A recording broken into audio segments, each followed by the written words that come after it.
Hello everyone, welcome to PUC Physics Explained channel. In this session, I am going to take PUC first year physics chapter 8, that is mechanical properties of solids. That is the second part of the PUC first year physics subject. In that, the first part I will take 8.1 introduction. Here some of the mechanical properties of the solids which are to be known well to know the behavior of the solids, and those properties we have to know and understand in this chapter. So, firstly, I will take the introduction. Already, we know that in the previous chapter, the rigid body. A rigid body generally means a hard solid object having definite shape and size. That body is called as a rigid body. When the force is applied on that rigid body, what happens? If the force is applied, then it may be get deformed depending upon the type of force. It may be compression force or it may be tensile force. Based on that, it will be get deformed. Its size may be reduced or enlarged, deformed. Anyhow, it will be get deformed when the force is applied. If that may be visually we can see, or even though it is a very smaller deformation it is there, then anyhow it will be get deforms after the application of the force, and then it may not be a rigid body, and that is not perfectly rigid body. And such type of the bodies, the what the changes takes place when the force is applied, here we are going to discuss that for the rigid body. But in reality, bodies can be stretched, compressed and bent. This means that solid bodies are not perfectly rigid. Then deformation, if it is taking place, then what is that deformation? What is that called?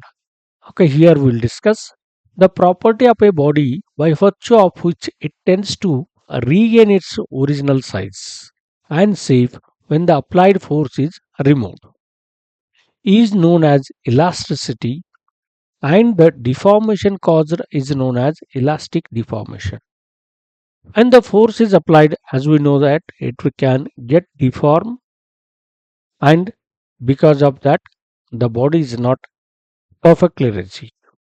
When we remove this force, the force is removed, what happens?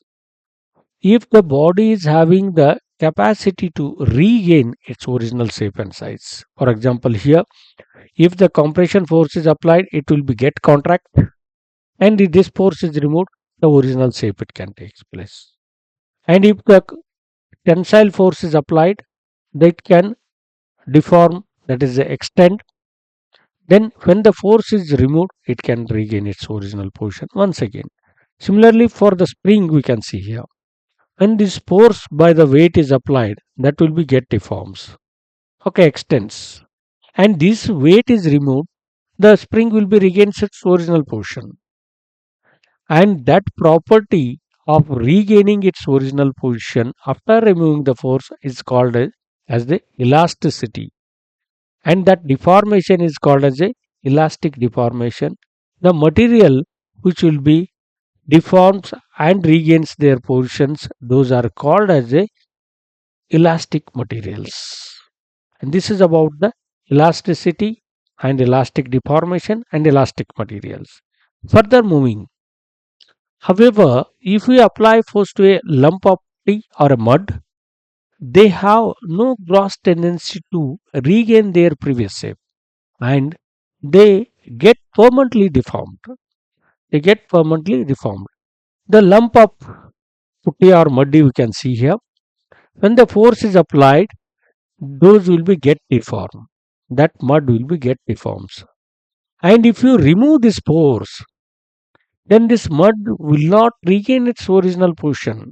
That will be permanently deformed. And even though that not only the mud, some other solids also, those will be get deformed by the force, and they will not regain their original position.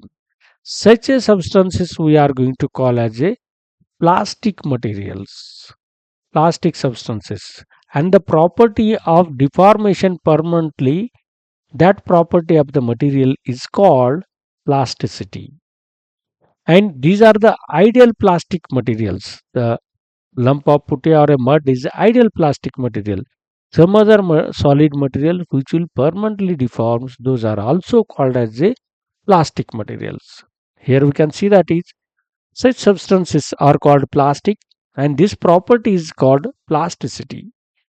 Putty and mud are close to ideal plastics. These are close to ideal plastics, and some other material also will take as a examples for the plastic materials later.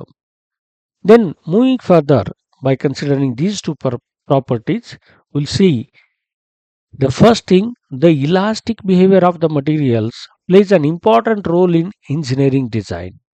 Okay, while designing the different infrastructures, different components, okay, the behavior of the material, that is a particularly elastic behavior of the material, that means deforming and regaining the original position, that behavior of the material plays an important role in the engineering design.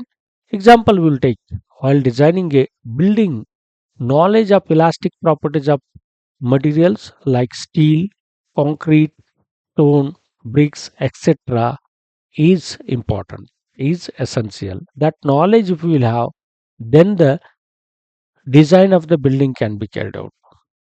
And such a design, what is applied for the building, the same is applicable to the design of bridges, automobiles, ropeways, etc. The many design not only concerned to this infrastructure design, the design of the engineering components, the engineering machines, there also the knowledge of the elastic behavior is very important. And here we can see the construction of the bridge. And here at the top, the tensile force is acting. That is a extending.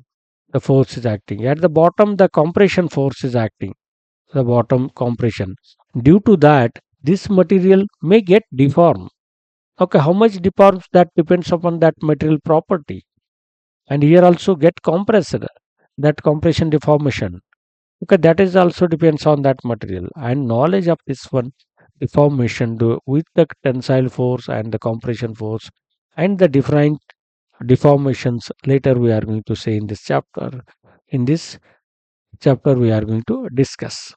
Okay, and similarly for the automobiles, there are many components are present in the automobile, and while moving automobile, this may be get deformed, and that deformation knowledge is very important there also.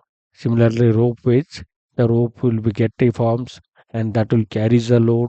Due to that load, the force is acting. Due to that, how much it will be uh, slag. Okay, all this information is required, and that can be studied by the elastic behavior of the materials. Like this, the elastic behavior is how it is important for the engineering design. You can see.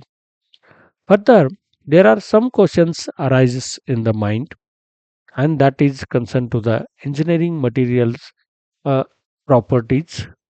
That is particularly properties of the solids, and those questions what we can see here. Can we design an aeroplane which is very light but sufficiently strong? The aeroplane, if it should to fly in the air, it should be have the lightweight, and to withstand the pressure during its travel, that should be sufficiently strong.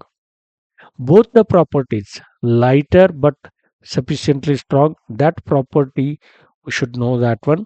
And if that question arises, this can be answered if you know the properties of the materials. Similarly, other questions, can we design an artificial limb? Artificial limb which is lighter but stronger. Okay, here that should be lighter, okay, but stronger. Means to withstand the weight of the human body, it should be strong, but lighter it should be to move.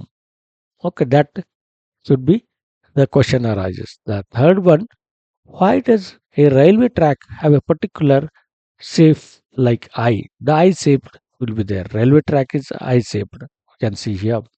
Okay, the eye shaped railway track. Why it is like that? What is the reason is there? Like this, there are number of questions can arise in the mind, and how those are designed. Those we can understand if you know the some of the properties of the solid materials. Here in this chapter, mechanical properties of the solids we are going to study in detail so that these questions can be answered. And remaining parts I'm going to discuss in the further sessions. Thanks for watching. If you like, share, subscribe, and comment.